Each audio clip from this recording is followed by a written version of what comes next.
This panel is part of Abundant Housing LA's monthly Housing Panel Series. Follow us on Twitter and Instagram at Abundant Housing for more information on these and other upcoming events.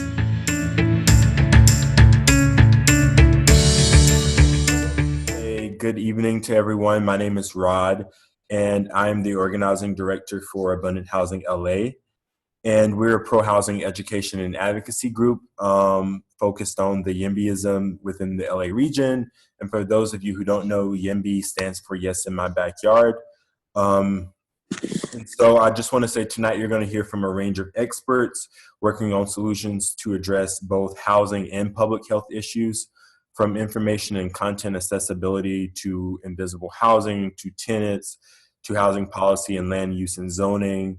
And the panel we've put on tonight is meant to serve as an informational opportunity for folks to come out and learn about how this pandemic has quickly become both a public health and housing problem, and what we can do both right now and in the long term to address this in a post-COVID-19 world.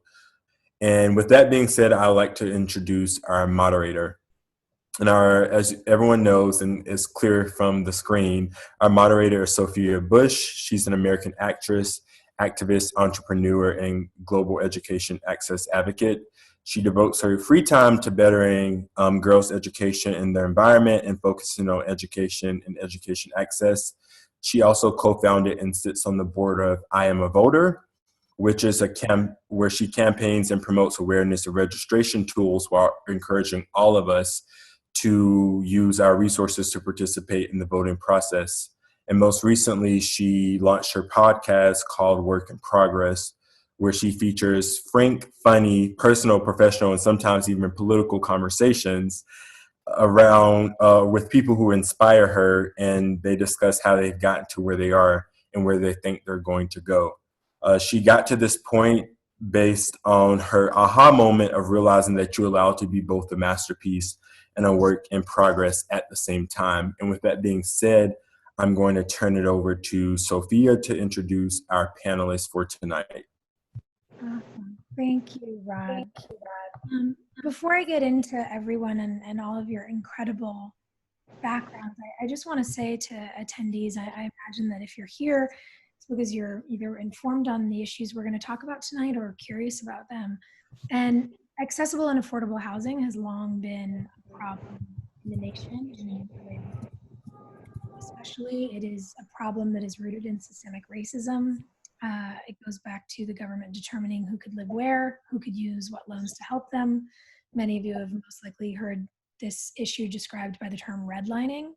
And when practices such as that one are paired with many other forms of systematic oppression, over time, we all see, and many folks here presently experience, that the government has not adequately planned for housing in a way to keep our communities healthy and safe, which means that when a global pandemic like COVID-19 happens, we see very clearly and very quickly that the people and the groups who were marginalized before the virus will be the ones who are the most immediately impacted. Events like this help to not only highlight those issues, but what we as people and what the government can do to address those issues. So I hope that you've got a voice memo or a notepad ready to go.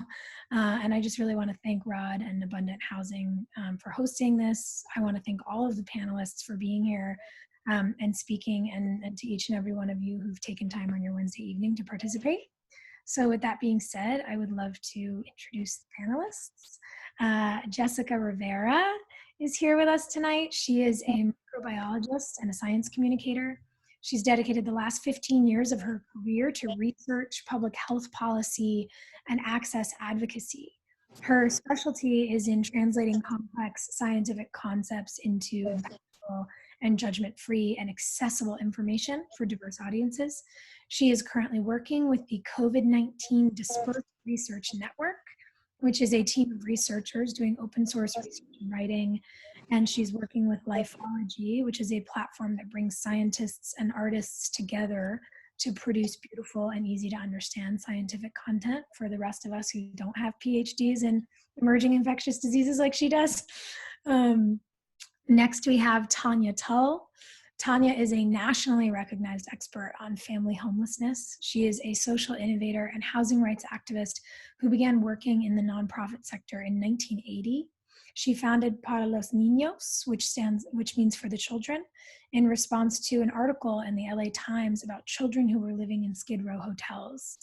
In 1983, Tanya co-founded LA Family Housing, where she developed family shelters and serviced enriched affordable housing. In 2011, she founded Partnering for Change in response to the increasing body of evidence on the detrimental impacts of housing instability on child and family health and well-being.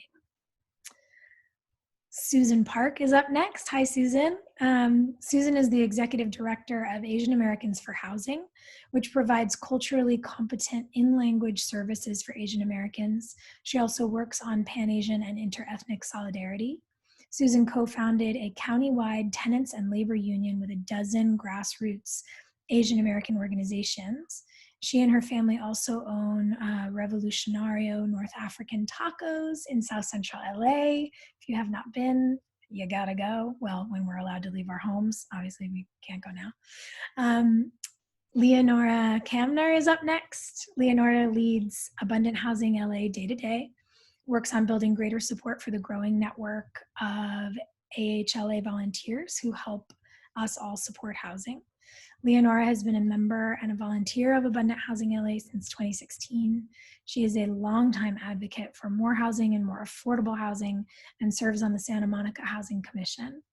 And before starting her role as the managing director of AHLA, she was an attorney working in the nonprofit sector to defend tenants from eviction. Oh, and I'm just realizing, Anthony, I'm so sorry. I've opened the most recent version of this doc and I don't have your bio in front of me. No, Anthony is just another coworker. He's just, yeah. Okay, but I mean, not just, but okay. I was like, I'm so sorry, I don't have you here. Okay, well, we're on track, we're on schedule. So I would love to jump right into questions with all of you. And Jessica, I'd like to toss it over to you first because I would love for you to just give us a little bit of background. There's obviously been so much misinformation and so many different things being said in the media about what COVID is, what COVID isn't. And if you, as an actual scientist, could tell us, what is COVID-19? How did this happen? What does it do to a person? Could you give us a little background there? Yeah, I'd love to. And thanks everybody for being here. I'm really excited to spend this time with you.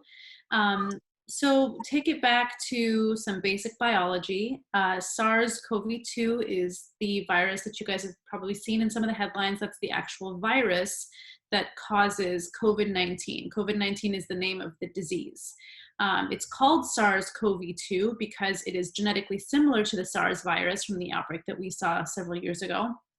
It stands for Severe Acute Respiratory Syndrome. CoV is for the coronavirus family, COVID, and then 19 is referring to the year that it emerged last year. It is not the 19th coronavirus, it is from last year.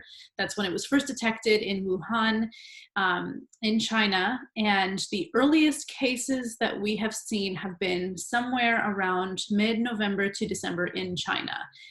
Patient 0 was identified on December 1st, which would suggest that he was infected sometime in mid-November. The origin of the disease is technically unknown, though we suspect it came from the animal kingdom. It is extremely likely that it originated in a bat. It did not mean that somebody consumed a bat. Somebody most definitely did not eat a raw bat. That's part of some of the really unfortunate and racialized misinformation that's been spread. Diseases that spill over, we call it zoonotic spillover, that spill over to humans from animals are pretty common. And then that has a lot of implications about how humans interact with our ecosystems. The closer that we get to animals and environments that we're not usually close to, the higher chance of us being infected and exposed to diseases that we are not naturally immune to. So that's another part of this. It's called the novel coronavirus, novel COVID-2. SARS-CoV-2 because we've never seen this before with humans. We've never been infected with it before, so it is a new disease.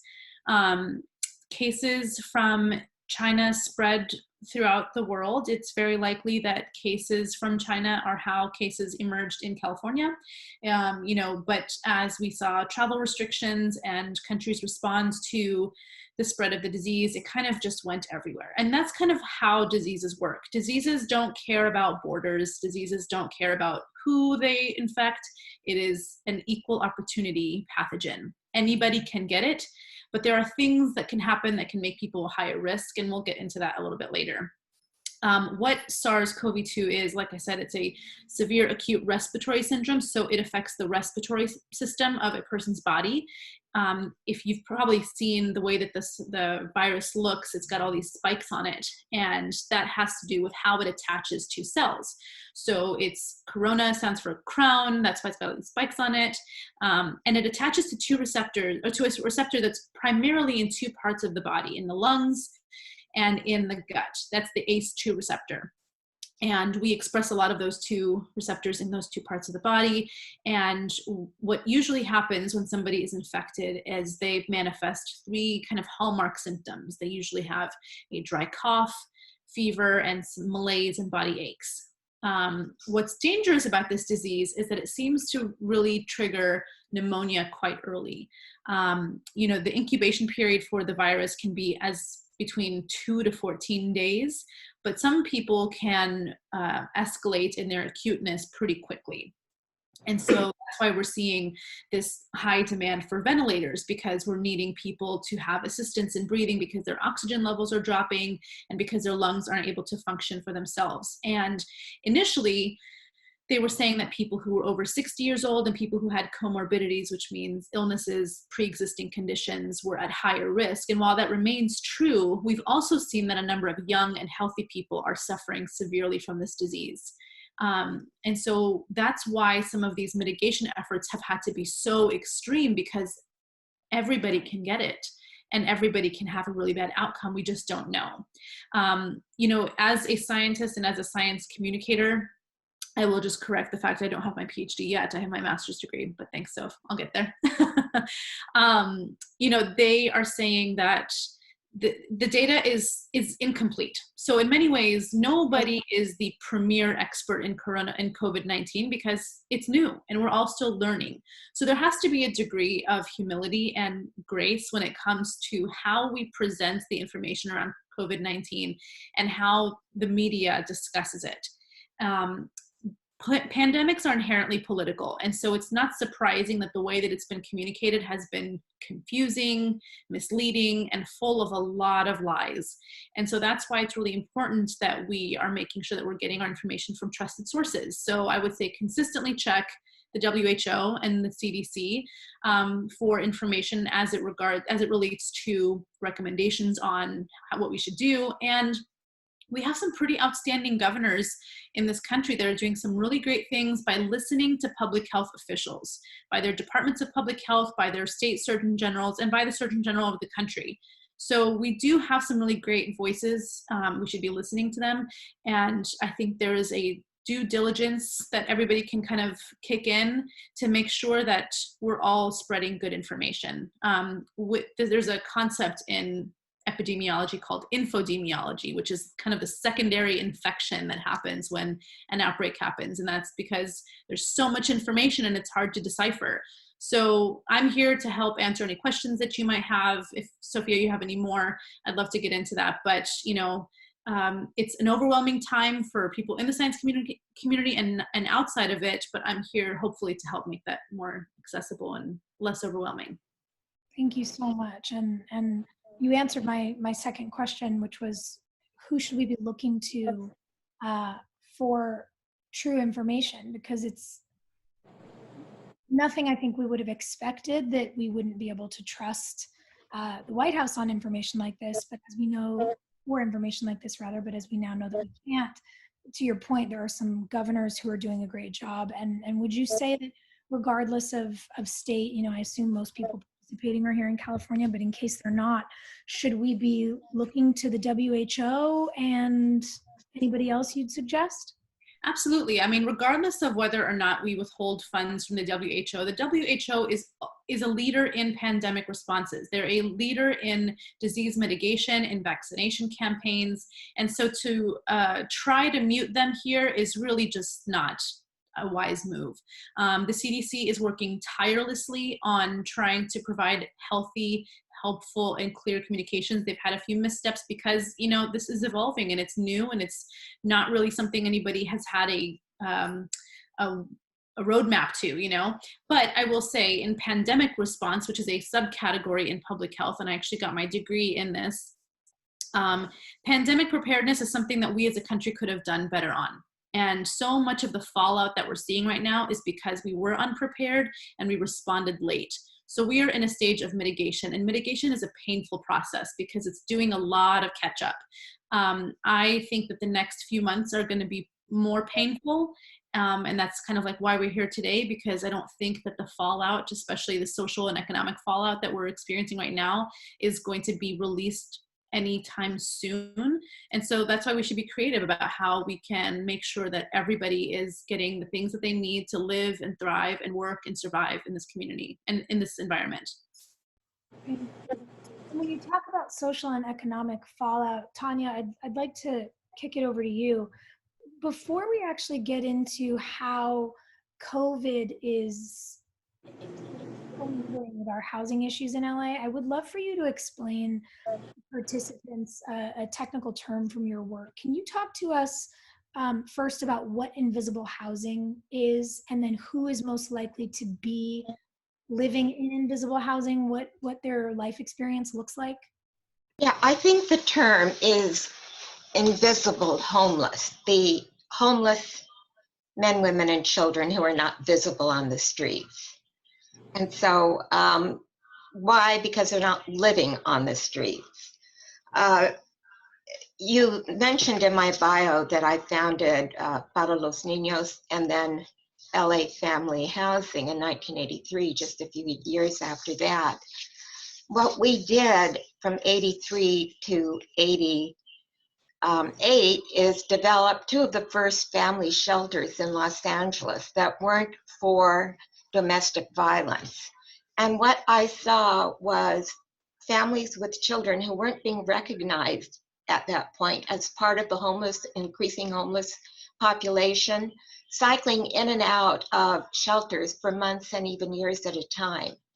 And of course, if you saw a mother and two children sitting on a bus stop with a big green garbage bag, you would think they're sitting there with a bag full of laundry. I learned to first think that they're probably a homeless mother with two kids trying to find someplace to sleep that night, because they certainly wouldn't be on the streets. So two agencies were left out of my bio that are important. One was in 1988. I founded Beyond Shelter to help families who were cycling in and out of the new shelters being developed to get out of shelter and back into housing. Once you're homeless, you do not have probably good credit. You do not have, obviously you've probably lost your job. In most cases, you may not have a car to get around, and you certainly don't have move-in funds. And just the fact that you're homeless is going to prevent you from getting back into housing. So Beyond Shelter in '88 was the forerunner of what is today called the Housing First approach to ending homelessness for all populations. And what that means is that if you're going to end homelessness, you think about housing first. You focus on housing. If there isn't enough housing, you have to address that problem. Housing is the solution to homelessness. Anything else in between just prolongs the homeless state. So the invisible homeless, going back to what you asked me, are all those men, women, and children who are not visible on the street. And in some urban centers, at times they could be counted as much as 1/3 of the actual homeless population that are enrolled in homeless programs. They're just not visible. As much as 1/3. Oh, yes, yes. And probably most of us in the field have felt that it's much higher than that. It's just like, it's very similar to COVID-19. You know, we keep seeing numbers, but I keep saying, because I've been out there with numbers, I don't use numbers anymore. Whatever we've counted, there's probably 10 times more. And today I read something about 100 times more. And that's what you have to think about when you think of homelessness. And that's what my work is focused on, and my presentation will be focused on how families live when the rents are not affordable. And that encompasses, it's very connected to social distancing and shelter in place. And that's the presentation that I will give when you ask me Okay. to explain more. Yeah. Make up more. Please, I'm. Would you like me to keep going? Okay. Yes. Yes. Okay. So after 25 years promoting the Housing First approach to ending homelessness for all populations, about 10 years ago, I realized that we were working in silos. Homeless and housing people did not speak to each other. The advocacy groups barely connected. And the reality was that until we have the healthcare systems and the education systems and the child and family service systems, the mental health systems, all communicating together and advocating and promoting for more affordable housing and more affordable rents for existing housing, then we would never end this. And you can see where we are today, because there are a lot of political and historical reasons why most of those systems stopped addressing the housing issue, because it was out of their hands. I won't get into that history, but even though the evidence, especially since the foreclosure crisis, the research-based evidence on the detrimental impacts of a full range of indicators of housing distress, ranging from severely high rents to overcrowding, specifically overcrowding in shared housing, to forced dislocation, and to homelessness that is visible, and homelessness based on other definitions, such as the Department of Education, where you are considered homeless if you're staying temporarily with relatives or friends. But according to HUD's definition, you would not get housing help because you're not really homeless. And so a lot of that is the invisible homeless. It comprises the invisible homeless. So I created Partnering for Change to try to share the research with the mainstream systems and give them a screening and assessment tool that could be integrated across different diverse systems, both community-based and government systems across the different sectors. That's been very interesting. And I will tell you that I had to introduce myself to the child and family advocacy groups in Washington, D.C., although I've been working for 25 years with the D.C.-based housing and homeless advocacy groups, and so that, and education, so that should tell you something. So where does that leave us today? About 5 years ago, because I live within a couple of miles of an area of LA that got designated a promise zone. The promise zones were part of Obama's signature poverty alleviation initiative. I began studying the indicators of housing instability close up in LA, in some of the most dense neighborhoods of the country, believe it or not, and of LA, 3 of the most dense neighborhoods of LA. So I'm going to share my screen, I think. Let me see if I can do this. Here we go.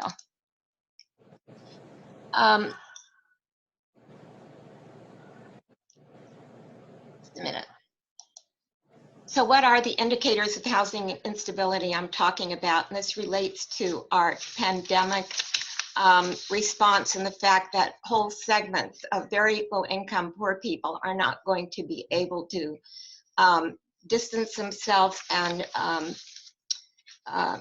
shelter in place. So high housing costs, poor housing quality, overcrowding, subfamilies, residential mobility, and homelessness.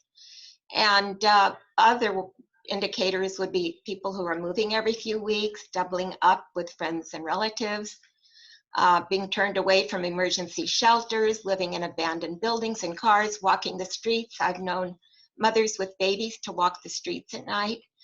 And families in particular are invisible homeless because they fear being found out by authorities. So quickly, this is the area that I researched in.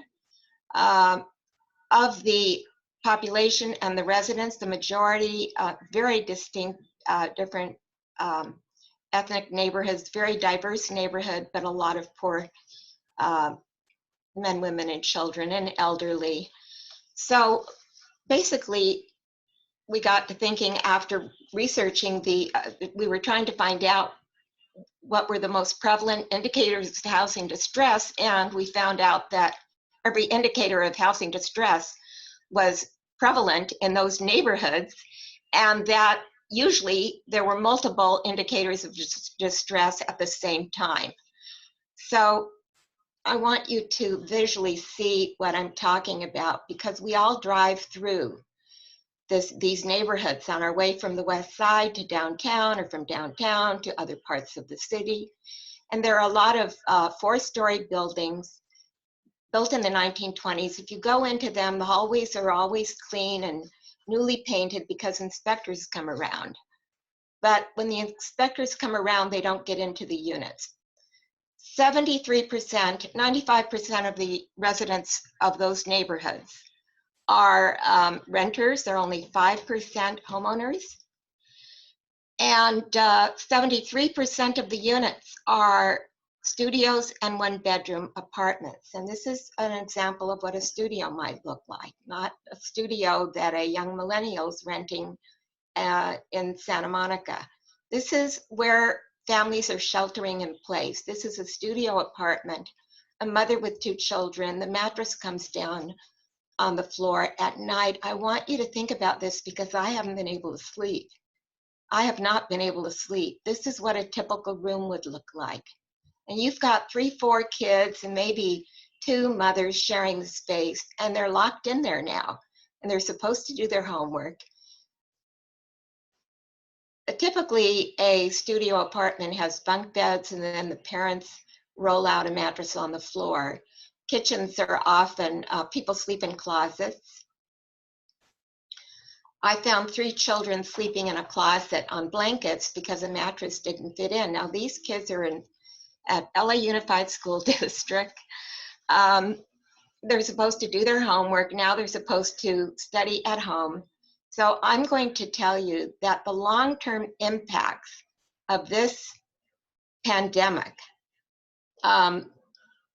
we will be seeing for decades, because when children can't move around, forget about being able to stay safe and not get the coronavirus, but children don't crawl, they don't develop their cognitive skills. This is what units look like. This is what they're all locked in with day after day. And I found one unit I want to show you when we talk about hygiene, in which the landlord was able to save money on water by installing a bar faucet in the bathroom. So the kids play in areas like this. They're locked in now with mold for hours, well, days and days and months at a time, which impacts their physical health, the overcrowding, their developmental and mental health. The families who don't have studio apartments or 1-bedroom apartments are now sheltering in place in motel rooms all over LA County. Whatever I found in the Promise Zone is replicated and true all over LA County in pockets of poverty, and particularly in South Central LA. So, now this is a Sorry to cut you off. Could I just ask you a quick question? Because Sure. it feels so important. I mean, looking at these images is, as you said, heartbreaking. And it's hard to fathom, to your point, unsanitary conditions, families trapped in spaces with mold, the reality which you pointed out that young children can't develop if they can't move adequately. currently. What are you seeing in terms of these incredibly densely crowded and already unhealthy homes?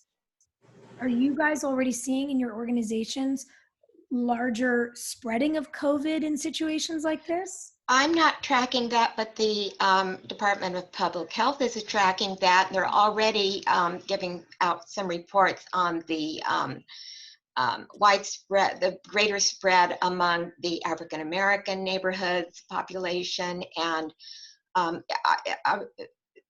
any neighborhoods where a lot of low-income people are forced to live closely together and densely together. And what I think most people don't understand, and that's why I wanted to show these slides, is that this is a reality in our city today, in this wealthy city of Los Angeles, and with these wealthy neighborhoods and throughout the county. This is not a studio apartment. I'm going to show you this last slide.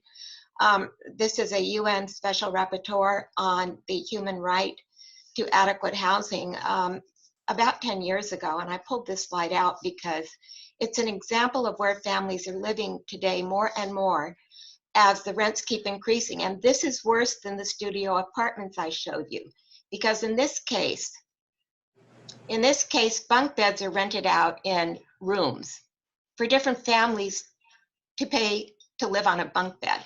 And so you might have 4 different families living in a large space with 5 bunk beds, and of all ages, children of all ages, and maybe 3 or 4 bathrooms. That's what this space was in an old abandoned church. But what you also have now is disreputable landlords making a lot of money by renting out rooms in single-family homes, with renting out the bunk beds to different family units or individuals, or renting a bedroom to an entire family. So the family might pay $800 or $900 for the bedroom, but here's what they're doing. They're sharing a bathroom with the other families in the other bedrooms, and they're sharing the kitchen, let alone the dangerous children. This is how come I don't sleep anymore. But the key thing is that these are invisible. These people are all invisible. And so the thing is, I don't know how we can go to sleep at night. I'm sorry. This is a reality of how people live when rents are not affordable, and when we think it's always somebody else's business. Housing is the specific social determinant of health that will allow somebody to grow up and to have a quality of life in which they can fulfill their potential, or be at the back of the line continually from the start, because the first 3 years of life they were prevented from the emotional, developmental, and physical kinds of development that create a good, healthy human being who can participate in a healthy life. So I think that we need to do much more than we're doing. I don't think masks, and I don't think demanding that people stay off the streets is going to help. We have mandated huge numbers of particularly women and children to suffering that I don't think you would imagine anywhere but in third world countries, which I will close with the fact that I was very excited last week when I saw an article. I think it was in the New York Times. It was entitled "Social Distancing When a Family Lives 6 to 1 Room." And I was so excited because I thought somebody's paying attention. And of course, it was about a family in Mumbai, India. And then there was one more article, but recently, I'm sure everybody has seen it. If you read the New York Times, "The Corona Class Divide, Space and Privacy. Shelter in Place Assumes the Existence of Shelter," or in this case, the existence of housing in which you can have social distancing. And so, all bets are off. We're going to have a mess. lots of people will suffer. Well, and I think it's such an incredible point to educate people on, that so many people do not realize that all of the folks in our communities who are not housed in healthy homes are already so at risk for public health crises. And now all of those risk factors have a pandemic layered on top of them. Jess, I'm curious, is there information as you're analyzing a lot of the science? Is there anything that watching on the course of the presentation kind of brings up for you, or to her point, are those numbers still things that we don't quite understand and that scientists are trying to track? I mean, I echo everything that she said in the sense that social distancing it's a relative practice, in the sense that it cannot be universally practiced. It doesn't look the same in different communities. We don't operate where the baseline for access to shelter, access to space, and even access to a job that allows you to work remotely is the same. And so because of that, it makes it very difficult to, even from a metrics perspective, know what the impact of social distancing is in certain communities, because certain communities just simply can't. And we're talking on a micro level in an actual apartment or home or building, or entire communities, because an entire community may have the types of jobs that they are considered essential workers or they're hourly wage workers, and they just can't. So it's, you know, one of the things that we're starting to, and it's unfortunate that it's just now getting attention, you know, when people talk about these like underlying health conditions, what we should also be talking about is underlying injustices that really kind of catapulted certain communities that are disproportionately affected right now, but were really kind of disadvantaged from the get-go. And it's because of all the things that you said, Sophia. It's because of redlining. It's because of access to clean water and access to clean air. You can't talk about diabetes and asthma and heart conditions and obesity without thinking about why those things are happening in those communities where people are unable to have the kinds of things that they have. And that's why they're faring worse in this disease. Thank you for that. Susan, I'd like on that note to come over to you. You know, the crisis has underlined the importance of providing shelters and permanent supportive housing for homeless residents. And as Tanya's images go, I'm curious what you're seeing and observing now, because obviously state and local budgets are impacted by the economic downturn. How would you suggest that LA can ensure that everyone is sheltered? If the silver lining of COVID shining a light on our housing crisis is that everyone can be more aware of the fact that a housing crisis is a public health crisis, how can we advocate, and how can the community ensure people are sheltered, especially if funding sources are not forthcoming? Because clearly housing is an incredibly important piece of immediate pandemic response. There isn't a shortage of available housing. There isn't a shortage of vacant housing. There is an abundance of housing. The problem isn't of supply. The problem is of lack of imagination in using and utilizing these vacant homes that already exist. It's a problem of lacking imagination. It's a problem of lacking will. It's a problem of thinking about the same problems in the same way, using the same institutional structures. We need to be creative in that best way that Americans are. We're creative people. We have to come up with a creative solution. So I live and work near USC at the north end of South Central LA, and I'm in touch with lots of grassroots BIPOC organizations all over LA City and county. It's not just Asian Americans, and Orange County. And we started documenting this, a couple of years ago. There's so much empty housing that existed before the stay-at-home shelter in place mandate that also effectively evacuated a lot of universities, including their dorms, and then including private homes and apartments that were given over to student housing. Shelter in place is not going to go away anytime soon. We know that there's going to be a resurgence. There's going to be a resurgence in fall and winter. This is not going away. This is a long-term thing. This is the new normal, and we have to wake up and we have to address this. So there is a supply of vacant homes. We Americans just have to change our minds about who's allowed to live in those homes. And we can do that. It's not a budget problem.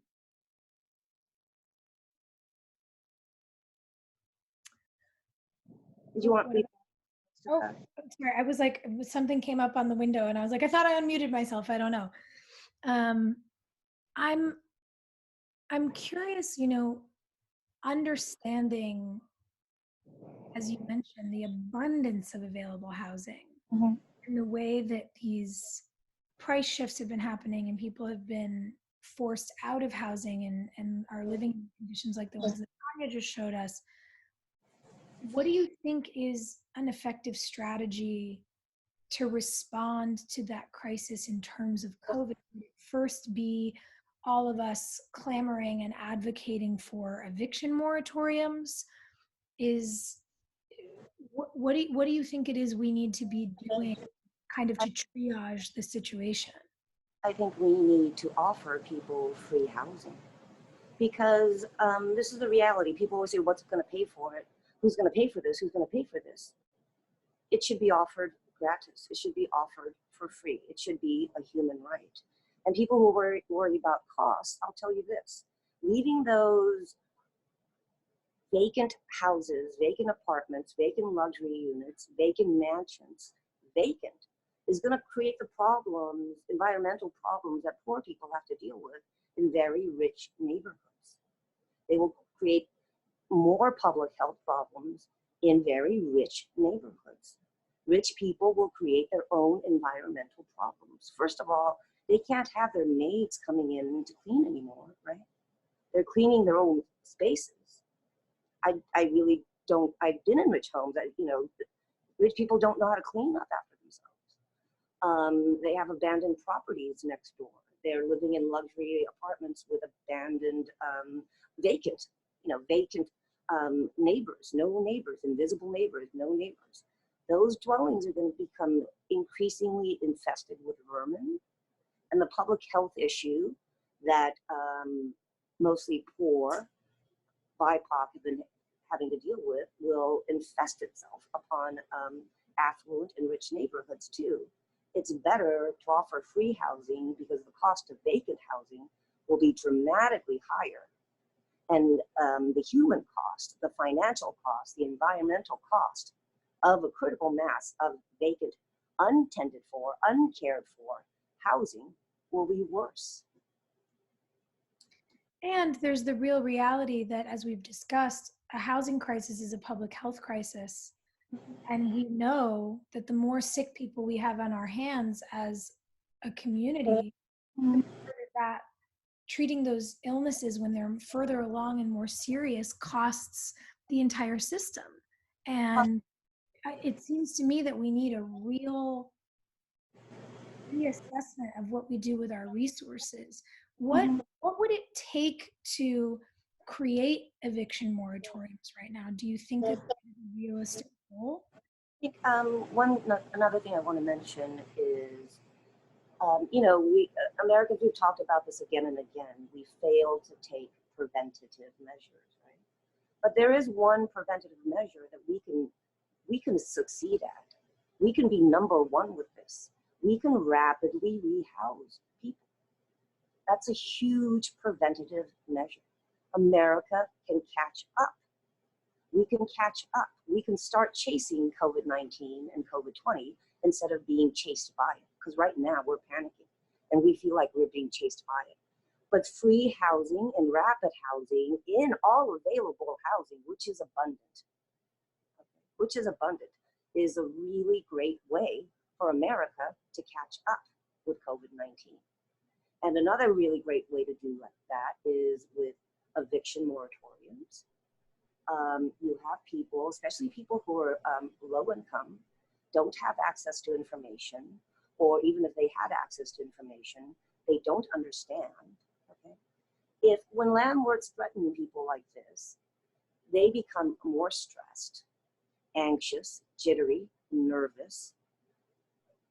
This creates an underlying condition that will make them even more susceptible to COVID-19. So people who control the resources and control the environments, landlords who are forcing people to live 6 to a room in a tiny room, city, county, state, and federal entities that are letting people, stay on the streets unhoused when there is an abundance of resources. America's a rich country. We have resources. There's an abundance of housing. And not dealing with this, it's so simple. It is not complicated. There's a vacant apartment. There's somebody who needs it. Give it to them. There's a 3-bedroom vacant house that used to be a student housing. Those students aren't coming back for class for a long time. Give it to that family of 3. It's simple. It doesn't have to cost. It's a free transaction that actually prevents greater costs. And it's not just financial costs, okay?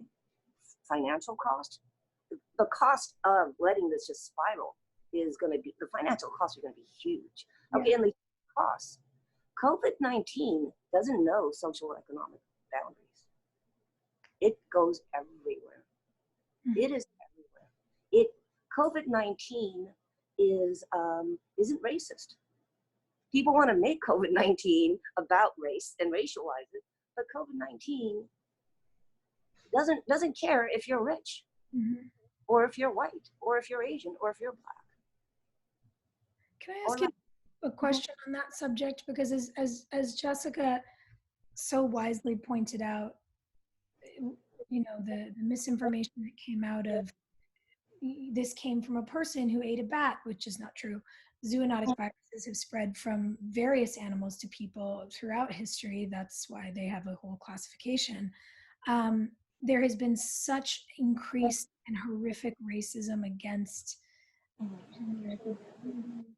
And I'm curious, with your work with all of the organizations that you are so entrenched in, what are you seeing right now in real time in LA? How are those communities being impacted? And do you see those increasingly racialized impacts affecting housing access? Yes. So COVID-19 started affecting Asian Americans and Asian American communities and Asian American businesses, particularly restaurants, when the news broke out, international broke, of this mysterious disease from Wuhan, and it had to do with somebody eating things they didn't eat and all this. So Asian-owned restaurants started suffering immediately in December, okay? So the plight of Asian Americans, we've been experiencing this for 3.5 months longer than a lot of other American groups, was completely invisibilized. People only started asking me about it when everybody else was put into shelter in place, right? So that's one way, that's one form of racism. It's the invisibilization, okay? And then another way that racism or gross cultural incompetence has affected Asian Americans is that for the past 3-5 years, there's been a huge surge in homelessness among Asian Americans. And it started when real estate speculators and gentrification started hitting the poorest pockets of Asian American enclaves. People like to focus on the rich part of Koreatown, but Koreatown has used to have a lot more super low income buildings that were demolished. So even Koreatown for All, which is not a Korean American organization, it's not comprised of Korean Americans who know Koreatown. You can have some Asians from some other cities or some other suburban parts of Los Angeles, and they don't know Koreatown, okay? Because Koreatown for All doesn't know how Koreans in Koreatown specifically behave. They are not culturally competent to do outreach to Koreans and Asians in Koreatown. I have it directly from them in a text because I've been asking them. I asked them how many Koreans, unhoused Koreans, homeless Koreans, and Asians have they done outreach to in the past 2 years? They said 15 to 20. There are 700 unhoused or homeless Koreans and Asians in Koreatown alone. 200 of them are youth. They're not that difficult to find. You Wow. go asking community members, you go around asking pastors, you go around asking Korean American and Asian American social workers. They're not hidden. They're invisibilized. There's a difference between invisible people, invisible housing, and invisibilized people and invisibilized housing, right? It's not just semantics. So that's another way. Another way that racism has affected the response to COVID-19 vis-a-vis Asian Americans is that, you know, the response to us by non-Asian organizations and the city and neighborhood councils and neighborhood associations in the LA County, it's delayed by 3.5 months more than the delayed experiences that the general American population is feeling. So while the general American population was in, you know, information mode, triage mode, we were already in crisis and critical mode, right? And our organizations like Asian Americans for Housing and Viet Care, a lot of Asian American organizations have already been working on outreach. And we've already spent money. I've already spent at least $40,000 on material aid, food, hot meals, grocery ingredients, socks. I've asked for emergency funding from neighborhood councils and city councilmen and neighborhood associations. A lot of them are coming, and city entities too, a lot of them are coming back to me with an answer that they would like my translated resources. Can they have, because they want to start doing outreach to our Asian seniors. They're late. We've already done it. I've already identified 104, just in one day, elderly Black seniors, okay, who have disabilities with my friend Zarita Jones of LA Tenants Union. You ask women of color, you ask Black women in our communities, we already know. You don't need to hire a translator. You know, we've already been doing the work of identifying an outreach. And through Viet Care and Southland Services, they're both Asian, Vietnamese, Southeast Asian specific organizations. I've already identified 1,500. That took me one day. Vietnamese and Southeast Asian seniors, a lot of them are unhoused, living in makeshift shelters, okay? I have the information. I have the resources. I have the culturally, the partners, different Asian American groups. We're not all the same. We speak so many different languages. We're already doing this. Right. We're asking for the money to help our own groups, and we don't want a white layer. We don't want a city layer.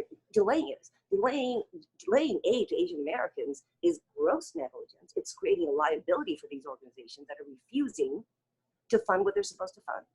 Well, I'm sorry. No, I so appreciate your passion, and what it really, the way that it sticks out to me very clearly is whether it's a good intention or not for someone to say, how can I show up and help? How can I bring my organization? That's not what this is about. It's time to pass the mic. You are highlighting the fact that you have an organization that's been doing the work for a very long time. And so my curiosity is there a suggestion for how people can personally support Asian Americans for Housing, for instance? Because, you know, I imagine that there's a lot of people who want to get in and help during this crisis. And my suggestion would be to anyone who wants to do that, make sure that your way of helping is actually helpful and not, to Susan's point, creating a time delay. And you might be able to help with your time and your resources. You might just want to donate money if you're able. What are the ways that people who want to support your work at Asian Americans for Housing can do that? Give us funding. We already have the people. We create relationships super quickly with other Asian American organizations that have done the work of getting set up. We provide support services in the form of material goods.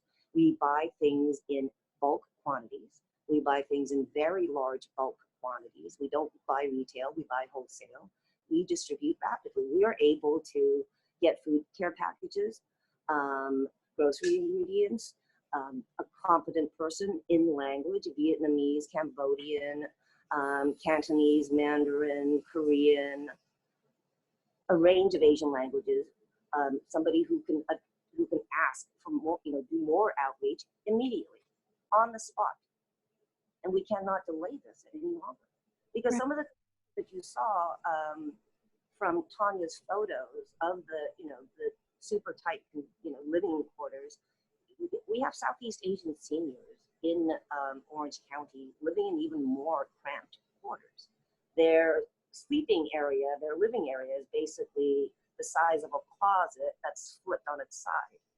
They can lay down in it. That's their living quarter. It's partitioned. But, Well, and I think that what this highlights incredibly over and over again from everyone's perspective, whether it's your work, Susan, Tanya's work, Roderick, what you guys are doing at Abundant Housing LA, it's really about the value of supporting community organizers, the people who are on the ground, who know and have relationships in communities, deploy aid immediately and without redundance and with great financial efficiency, which is part of what we're discussing. I want to get into the work of, sorry, this is like, what do we do? Like, we're supposed to be being professional and I can't get my dog out of here. I apologize. The joy of sheltering at home. I want to get into with you, Leonora, some of the work that you guys are doing at Abundant Housing LA. But Roderick, I know that you also have some polls you wanted to do, and I think we wanted to do one before we moved on. Yes, so I just wanted to briefly step in and do this poll. We've heard from Jessica and then about COVID-19 as a whole, and then from Tanya and Susan more intimately about what people are living and going through currently, not the high level policy conversations, but really the day-to-day, which is so important in those pictures. Even though I saw them before this event, there's, no matter how many times I see them, it is very heartbreaking, and it speaks to why all of us do the work we do. And with that being said, I wanted to launch this poll just to kind of gauge how many of us were familiar with or in close proximity, whether we experience this or we know loved ones or close people who do. I wanted to allow people to answer these questions. They're just about information accessibility and invisible housing, and just a final question about just checking in on people and how we're doing in quarantine, because it is a very tough time for all of us. So if you could just please participate. They're very quick questions, and it's a way to also, I think, show people that we're very intimately connected during this time, even if it doesn't feel like we are. Can I ask a question? Your first question, do you feel the information being communicated regarding COVID, is that by us on this panel, or is that out there in the world? That's out there in the world. Thank you for clarifying. And going back to Jessica's point about science and pandemics and public health accessibility and the language and the content. And I know a lot of people have a lot of questions, and she spoke to a lot of it, and then she'll speak to more once we get to the Q&A portion. One question, if we might, while that's happening, we've obviously mentioned as far as funding that it would be incredible to support Asian Americans for housing. I am curious from each of the panelists, would there be one organization that each of you would recommend supporting right now? I'd love to plug Abundant Housing LA. We're a nonprofit organization, and, we're really focused on solutions for housing that are long-term that I think are very important. But I think it's very important to give to direct service organizations right now. Another partner that we work with is the Everyone In campaign. So I think that work of,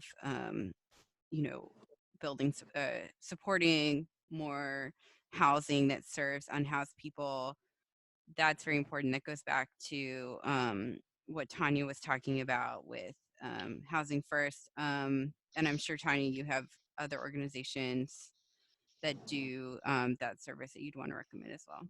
Well, I recommend that we all do what we do during natural disasters like hurricanes and earthquakes, and that is focus right now on getting food and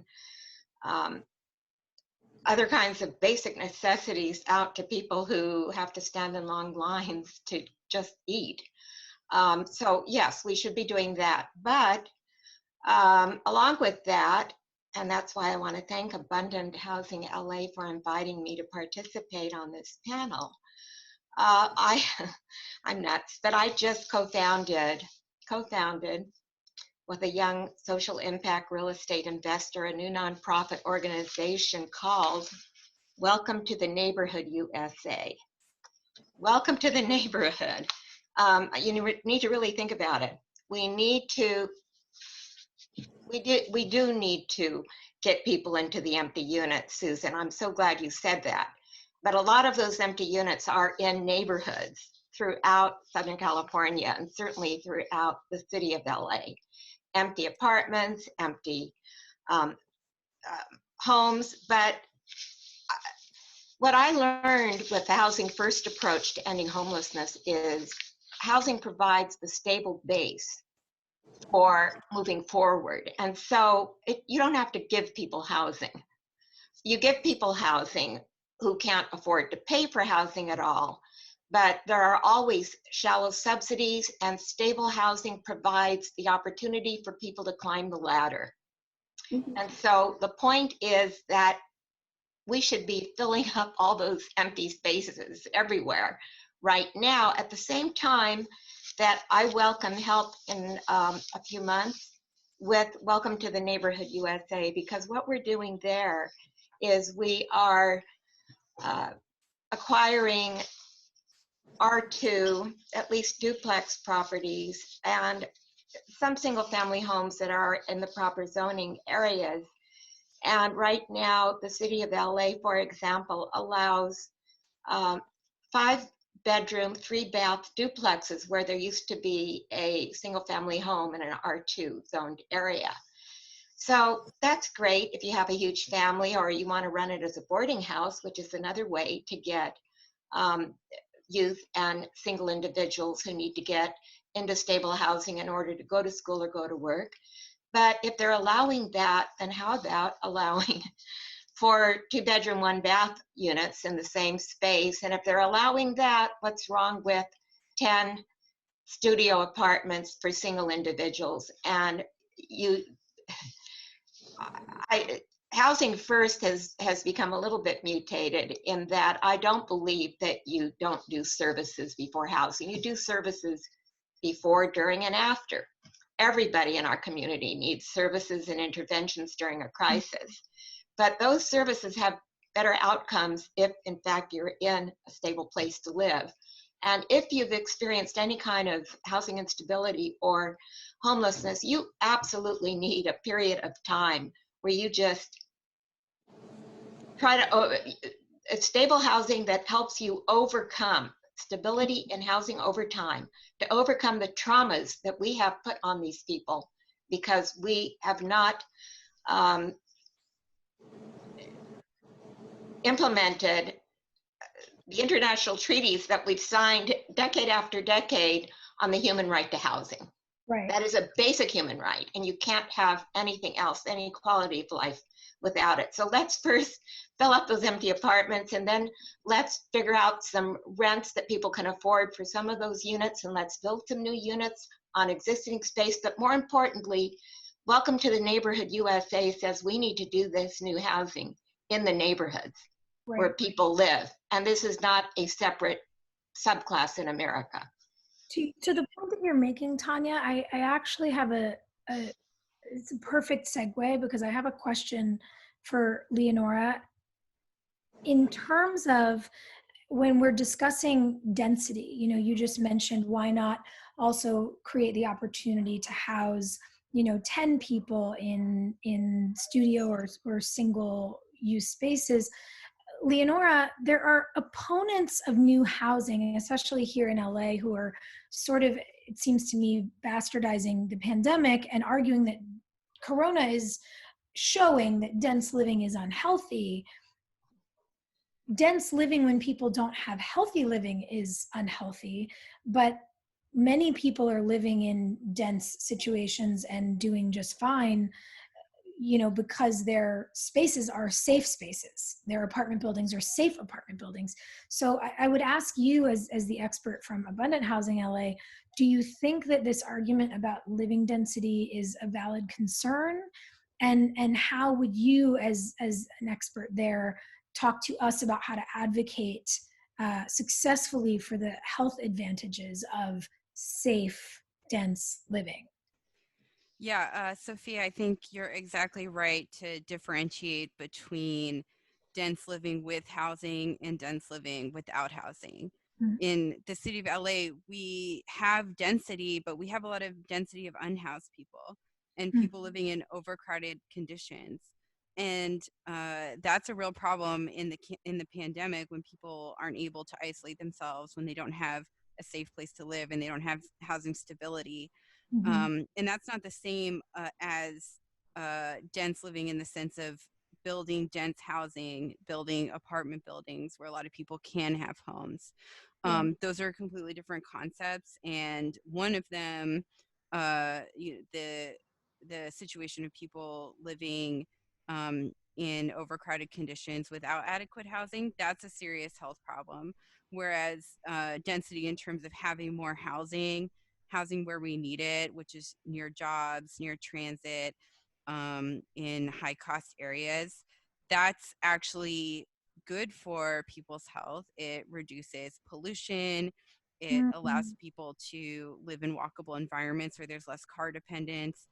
And so I just wanted to talk a little bit about the issue of overcrowded conditions and how that's connected to the fact that we don't have enough housing to meet everyone's needs. So, people in LA are facing a terrible housing crisis, as we've heard from all the panelists so far. Rents are too high and people are being displaced. If we continue down this road, we'll be a city that's lost its communities and that's failed on its climate goals. So, Abundant Housing LA is a growing movement of people demanding more homes to address rents, traffic, and climate change. And of course, we invite at anyone who wants a better housing future to join us in changing the housing conversation at other events just like this one. We're ultimately trying to build a city that reflects our values of respecting human life and the environment. I think those are the true values of the city of LA and Angelenos. And ultimately, I think we should have a goal of providing housing for everyone and making sure that everyone can afford a home near where they want or need to live. And so housing scarcity is a real problem in the region. If anybody in the audience has been following Abundant Housing LA, then you're probably familiar with the regional housing needs assessment process. And so according to that, when you account for the amount of people living in overcrowded conditions and the amount of people who are rent burdened, that means they are paying more than 30% of their income on rent, then we really have a regional housing deficit that's in the millions. And so that's a huge problem when we think about housing in terms of the pandemic. So let me just share a few slides that I have on this issue.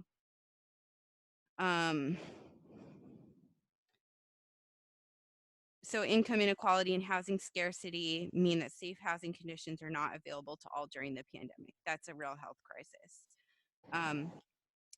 We have too many overcrowded homes in LA County, and that's definitely not by choice. That's a matter of there not being enough affordable housing available to the people that need it.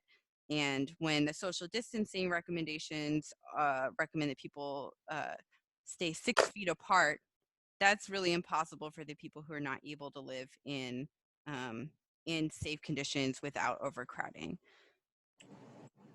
Neighborhoods with low average income experience the most overcrowding. So there's really an income inequality issue going on here, and people who are not able to afford larger homes, they're not able to afford single family homes, they're really stuck paying large amounts of money for spaces that are not adequate. And that brings us to the next problem, which is that neighborhoods with low average income also have high proportions of rent burden. So, in higher income places, people really, they can absorb the cost of high rents. They have higher incomes, they're able to buy homes. And so that's really not as much of a problem as it is for people who are more economically impacted by the high cost of housing. And so there is a relationship between rent burden and overcrowded conditions. People who are facing high rent burden are seeking to reduce costs by trying to share small spaces with a number of people. And so ultimately, we have to look at a root cause of our housing costs being too high and there being housing scarcity overall.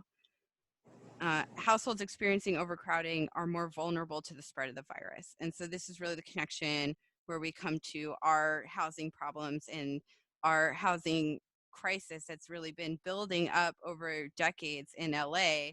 And now it's really being, it's becoming a public health issue on top of that in the face of this virus.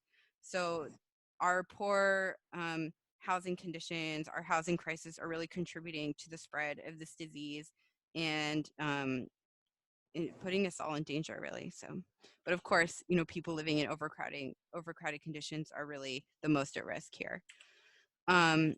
Within LA, higher income neighborhoods have less overcrowding.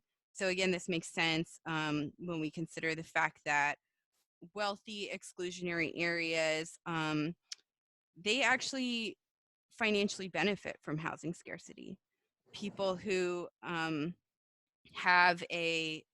who own a house, that value of that house goes up and up the less people are able to build apartment buildings. So those homes are more and more in demand, and so there's a nexus there between the financial interest of raising the value of one's own home and excluding more people and more housing from that neighborhood. And so one example here is that only 3% of Santa Monica households are overcrowded. And so that, I'm going to save these next slides, I think, for later. But I just want to go back to the main points here, which is, the question is whether density is a health risk or whether it's a positive health benefit. And ultimately, housing density, in terms of us having homes for everyone in neighborhoods where we need homes, that again, it reduces car dependence, that reduces pollution, and it makes those neighborhoods more walkable. Yeah, something I'm really interested in is the tie between what you guys look at in the systems of urban planning and how to make housing more accessible, and how we should not only look at that under the lens of how to prevent future pandemics, but we should be looking at it as a way to reduce environmental cost and environmental impact. If we were better planning to house people and create real, wonderful, livable spaces for them, we would perhaps be able to maintain some of the environmental improvements that we've seen as an unexpected side effect of the pandemic and the reduction of driving and flying and all of it. Yeah, so I have a few more slides on that question of planning for the housing. So, I think it's so important that we plan for housing, again, near transit, near jobs, where there's a lot of need for housing and there are very high housing costs. That's,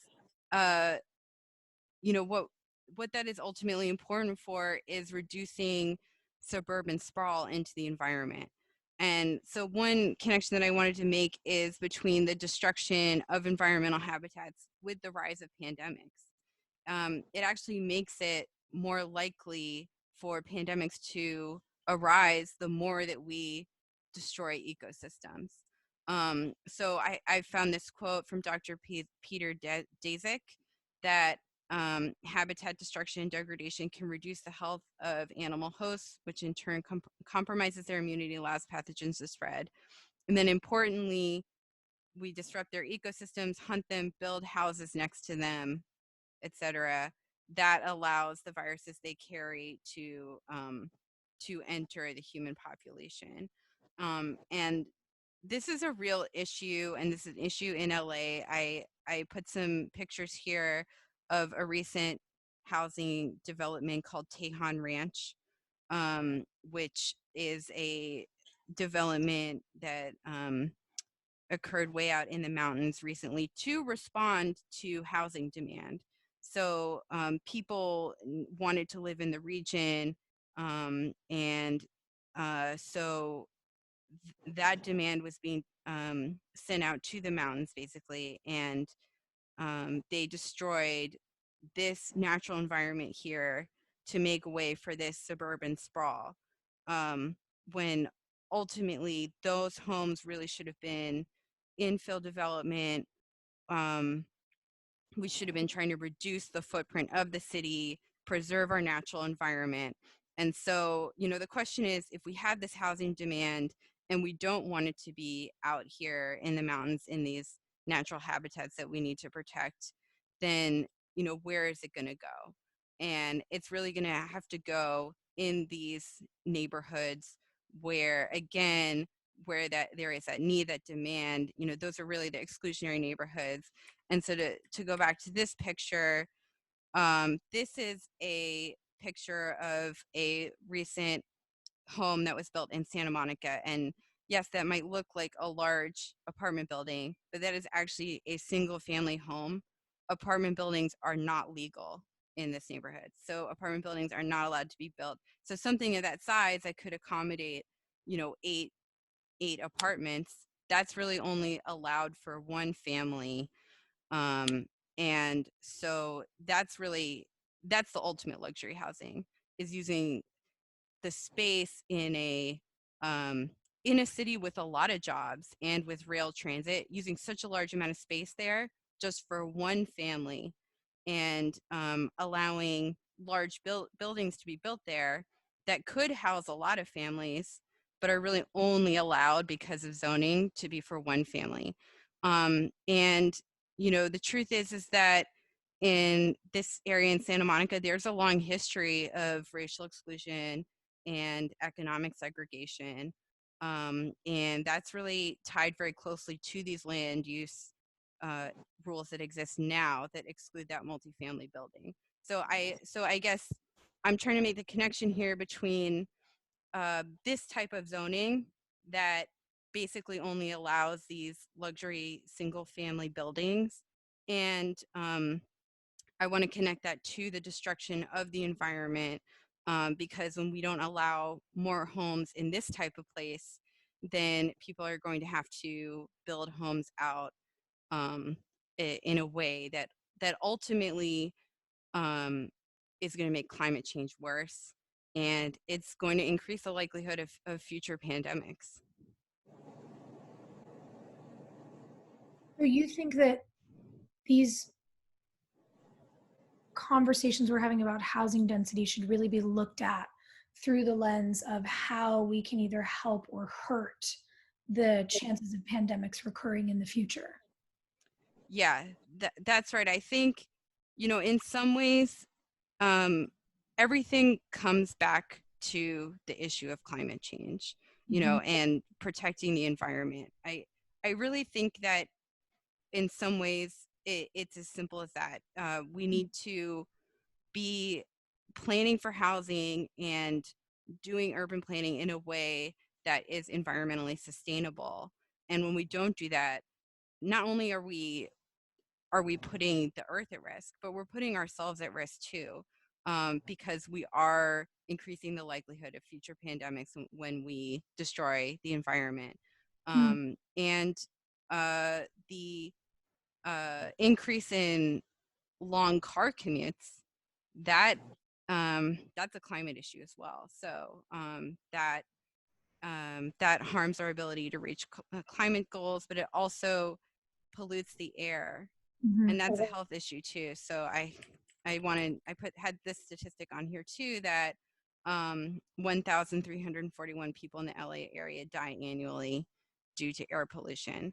So what I think is really important to keep in mind during this pandemic is that we shouldn't go back to this situation where this many people die every year from air pollution. Right. And this is connected to our housing choices and where we allow housing to be built and where we don't allow apartment buildings and people to live. And You're regard, absolutely right. I mean, the social determinants of health have been measured and prove that too. The air quality is a social determinant of health because not everybody even has access to clean air. The neighborhoods you just described in Los Angeles have very different air qualities. And that's because of population density and car density and traffic density. I mean, the reason why New York exploded with cases is because of population density, because of car density. Like, there's just so much data to prove that ecosystems don't exist separately. They are very close to each other and they impact each other. And we need to be thinking about this from like a very, very global perspective, especially how we treat our environment. Yes. And thank you so much, Leonora. It's so helpful to have you explain things through that kind of perspective. Jessica, what you were just bringing up about New York brings up something. I've been looking through some of the Q&A questions, and there's a bunch that are open that I'd like for us to begin to take. And Rod, I don't know if you want to help kind of manage that, but there is one, Jessica, that you answered in the previous answered section that I think would be really important to repeat just for all the participants, because as you mentioned, piggybacking on what Leonora is talking about, New York is an example of this. And somebody in the Q&A asked what you thought from a science perspective regarding Governor Cuomo's statement that the worst is over.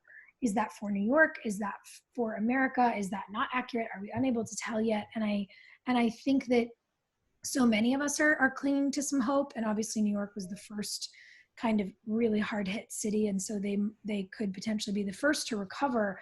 But what would your answer to everybody be about that? And then let's get into Q&A questions.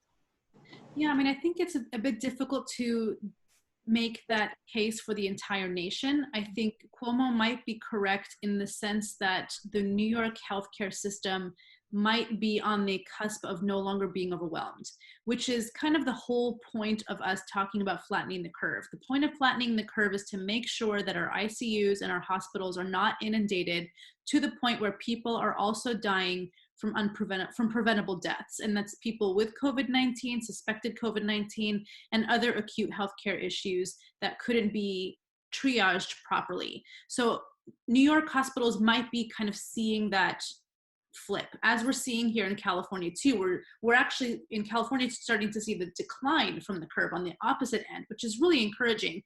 However, we are still seeing clusters of cases happening a lot in Middle America. And we're not out of the woods, because even just yesterday, the COVID-19 tracking project, which is incubated through the Atlantic, reported the largest daily death toll in America yesterday. And that's largely due to the lag of the cases, because it does take some time, but we're not completely out of the woods. So long story longer, I think that it's going to be a few more weeks before we can make any sort of generalization about the country when it comes to, are we out of the woods? Now, I will also caveat that by saying, when we are on the other end of the curve, it doesn't actually mean we're going to be reopening the next day. It's going to be phased, it's going to be very gradual, and it's going to still look very, very different.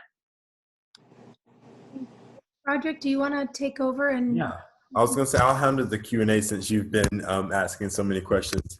First, I just want to say to everyone, I didn't realize this is my first time doing this. We haven't really had an event of this scale since the pandemic happened, but I didn't realize that if I thought hitting answer live, I could get rid of the questions. So yes, we had a situation earlier where someone was posting very negative, rude comments, and I didn't realize y'all would see those if I hit answer live. I thought I could get those to go away. That wasn't the way to do that, but I just did want to acknowledge that, because a lot of people saw those and were also upset about that. And then I'll just kind of pivot around with the questions. There were quite a few, and I know they were submitted in a particular order, but I'll just try and kind of go around based on the conversation. You're right. And Could I just actually, I just realized I wasn't sharing my screen, and some people asked me to share a couple of the pictures that I was talking about. If I could just take a moment and do that. yeah, So, okay. So people can see it now. Okay. So this was one of them about the the number of people that die annually due to air pollution. And then this is the picture of the single family home in Santa Monica that's recent, that looks like it could fit 8 apartment buildings. 8 apartment units, but it, because of the zoning there, it is only allowed to be for one family. And then I had this picture of what happened at Tejon Ranch, which is suburban sprawl, which is what happens when we don't allow people to live close to their jobs in transit. So thanks. Sorry about that. you're fine. Thank you for going back and sharing. So, some of the questions were also answered in conversation. This is a good question from Susan Cameron. They mentioned that their city had a great homeless coalition, but housing specifically, they mentioned so that but housing is specifically excluded from that agenda. And 1 or 2 of their partners have rapid rehousing programs holding landlord engagement events, but increase in housing is not on the radar at all. And as all of us doing this work, Susan would like to know, as a small new grassroots coalition that's trying to focus on housing, what recommendations would you have for them? I would try to answer that. What community is Susan living in? Whittier, it's Susan. Thanks for joining. I know. Okay, well, let me just say there are stark differences, for example, between New York dense neighborhoods and apartment buildings and LA. LA and Southern California are full of tracts of single family homes. And they're not necessarily large homes. Look at the San Fernando Valley, the post-World War II single family housing tracts that are all over the place. Some of the valley lots could take 4 houses on them.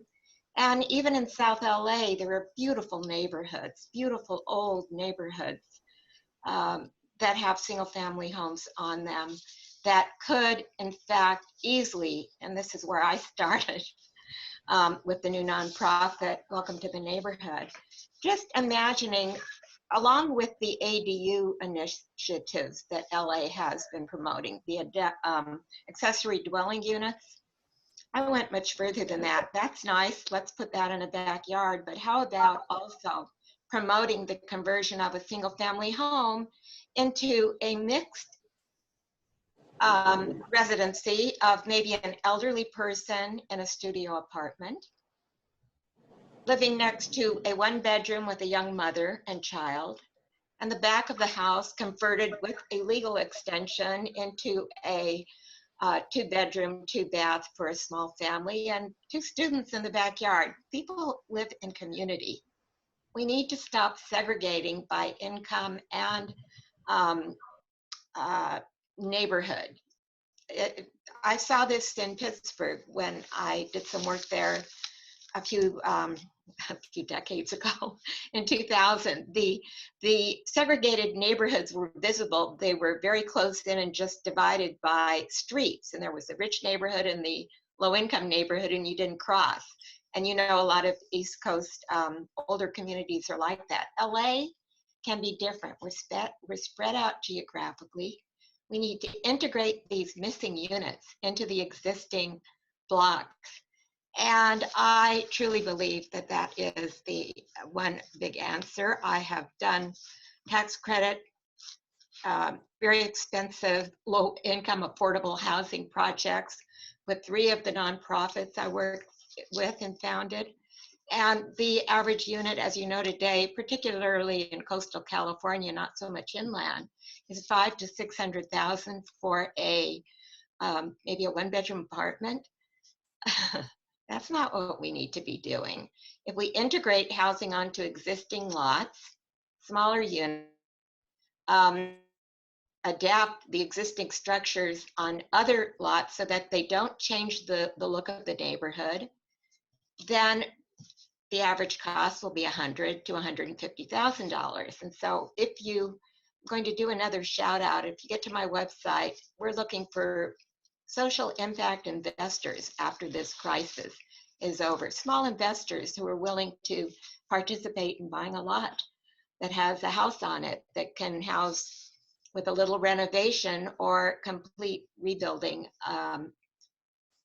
4 family units, including single older couples or an elderly person and a young family on the same lot in an integrated neighborhood that doesn't force people to drive 2 hours from far out in Santa Clarita or past, or the Inland Empire in San Bernardino to get a job come to a job in LA.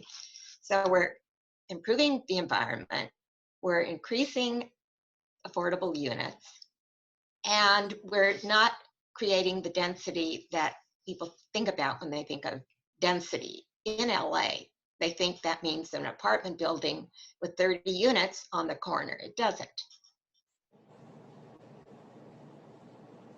I hope that answers your question. I wanted to add something about air pollution. Asian Americans, Chinese Americans and Korean Americans actually have the highest mean cancer rates from HAPS, from air pollution, as separate groups, subgroups. As a whole, Asian Americans are actually just a little bit below Black Americans in terms of cancer rates from air pollution. So that's another way that Asian Americans and like the environmental hazards in our communities, we are constantly invisibilized. We're never mentioned in specific stories about how pollution hurts communities of color. So I just wanted to add that. Thank you both. Another question is, sorry, some of these are questions, some of these are comments. So trying to,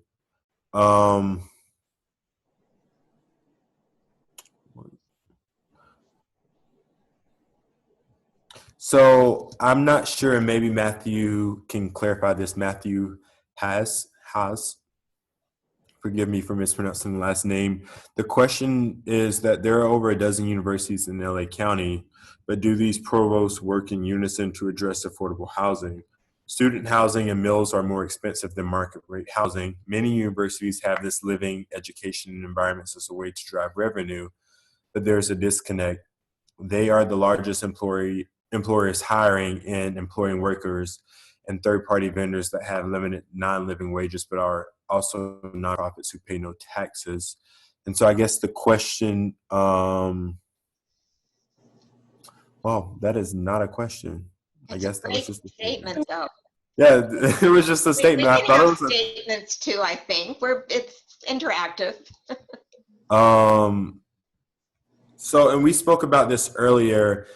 Joyce asked a question about who do we recommend donating funding to, and I think all of us work to some capacity with either nonprofits or we ourselves are people who are taking initiative to share knowledge. So there's always the plug to donate to Asian Americans for housing, or, you know, Partner for Change / Welcome to Neighborhood, or Abundant Housing. And I know, Jessica, you're not with the nonprofit, but I didn't know if there was a website for you. I know you've taken it upon yourself to really focus on this and with the COVID-19 resources. So if there's a way for that, I will be sending out an email tomorrow to say thank you to everyone, and we will include all of these. And so I can also include that in there for people who would like to know. I would add something to like who we should support. Some of the first people I look for when I'm trying to engage with a community is a low-income working mother who's a community activist. She knows so much. My mother always told me this, when women make money, when they make money outside of the house, the lives of their children and their communities become so much better. The first person I contacted because I've been contacting lots of BIPOC organizations. It wasn't just Asian American organizations. It's just it just rolled out this way. So I've been, Zarita Jones and I of Zarita Jones of LA Tenants Union, American Park, Crenshaw District, Baldwin Hills local. She and I went to the same junior high school. She was a PWT student. She was bused in from South Central. I was bused from Northridge, a white neighborhood, to another white neighborhood in Encino to go to the mill.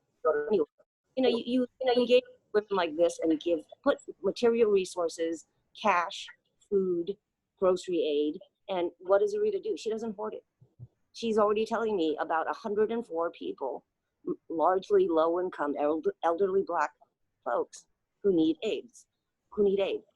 47 of them needed aid right away. 104 by tomorrow morning in a 400-unit building. So I think the shortest line sometimes is great. And if there's any way we can share that information, please let me know. And I'll definitely also include that in the email tomorrow as well. I know there are a lot of different platforms now where we can kind of circumvent, via Cash App or Venmo, getting money directly to people. So, thank you for saying that, Susan, and speaking up for those who are doing the direct service and on the ground rapid response. And I'm more than happy to include that in the email and let people know as well, because this is a time where people don't have time to wait, a few days because they can't even go to the store, and if they do go to the store, it's very crowded. So anything and everything that we can do to help people, whether that's long-term or immediately, we'll make sure to get everyone who registered that information tomorrow. Another question I have, or sorry, not that I have, but another question that someone had was around, I'm going to ask this because there may be people who also are in California and this person wasn't.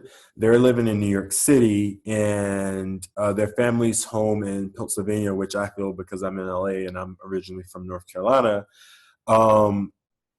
And they are saying that they can imagine housing issues, running parallel to LA. How can they help their community in New York City?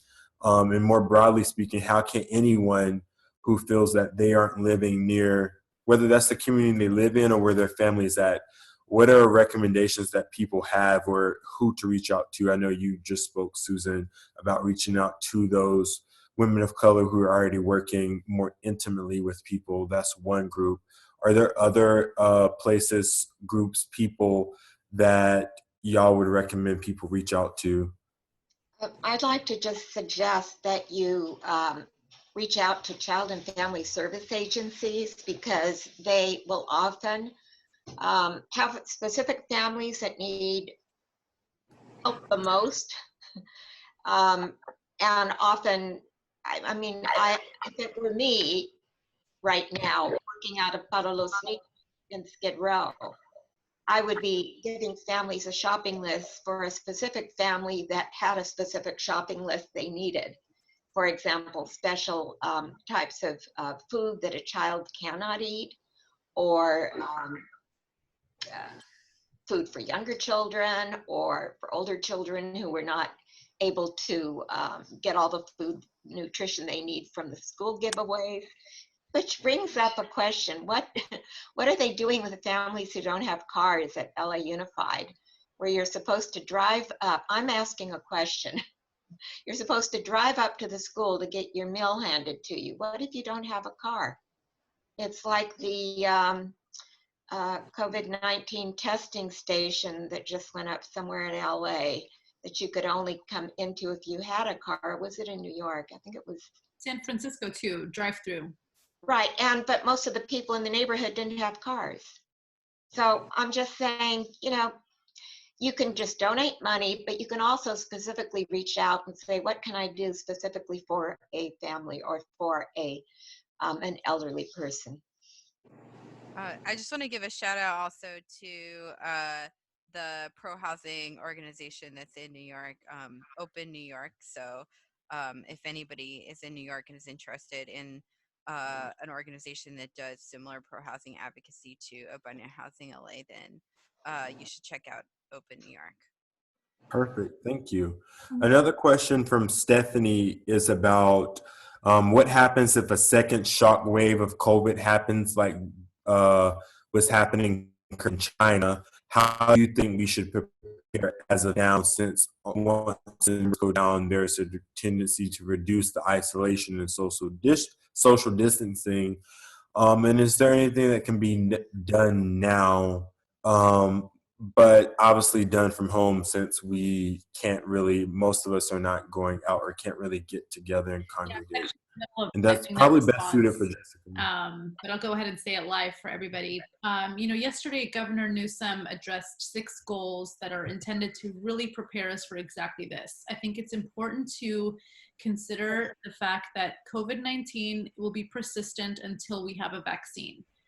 We have no natural immunity. It's going to be here until then. It doesn't mean it's going to be like it is right now. We hope that herd immunity to a degree is established, but one of the things that we're dealing with is that the testing accuracy for antibodies has been really shaky. And until we have a better understanding of who's actually recovered and how long their immunity lasts, which is a second layer of investigation, we don't really have the way to say these people are safe to just go and resume life as normal, which is why he was talking about life kind of coming out slowly, like layers. Restaurants will be different. We'll have to maybe spread out tables. You might be seeing, the governor of New York just said that it's a now, required to wear a mask when you go out in public. There's going to be modifications to a lot of things because we do expect to see cases persistent through the year. Now, what we can't predict is when and if we'll see new surges and clusters, but that's kind of along the line of what I was talking about earlier. When we were talking about flattening the curve, we also want to raise the line. And the line is the capacity for our healthcare infrastructure. If we make sure that our healthcare infrastructure is not overburdened, we're not going to have to do as dramatic of a mitigation effort as we're seeing right now. So we should be prepared for life to be different. We should be prepared for social distancing it might be intermittent depending on kind of how cases go, but things are going to look pretty different for a long time, and we will probably not see anything close to a large gathering for the rest of the year. Perfect. And with that, I'm just going to go ahead and wrap it up, and I hope everyone has a great night, and I'm looking forward to connecting with y'all more, and hopefully during this time we're all finding a little piece of happiness. And if I could, Rod, I'd like to single you out for a moment and just thank you for your work on putting this together. Thank you so much for being the community organizer that you are, for having all of us here. I'm so incredibly honored to be your friend and to have had you asked me to do this with a group of women and who are activists that I admire so tremendously, who are doing such important work in the world. And you're a real one, and we're very, very lucky to have you. So thank you for making this happen for us, and thank you to all the participants who came. We wouldn't be here without Roderick, and I really hope that we can continue to do things like this.